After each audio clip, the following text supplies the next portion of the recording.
সেখানদার। কি করেন আপনি? বিল্ডিং কিনি, ঘর কিনি, টিন কিনি, রড কিনি, ইট কিনি। আমার কাছে শত্রু আছে, আমার মিথ্যা কইছে ইয়ারা শিখে দিছে, চোরাকে শিখে দিছে। ওর কথা ওর কথা কইলে ফাইসা যাইব। আর 50 বছর ধরে ব্যবসা করি, 50 বছর ধরে ব্যবসা করি।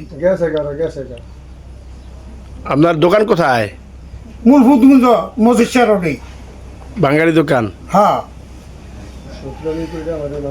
আপনার নাম জানালা, দরজা, মিশিং সব আছে। সত্রমি করে মাইসে 5 লাগে আছে, আমার লগে বেচা কিনি পারে না, হে লাগে সত্রমি করিয়া করছে।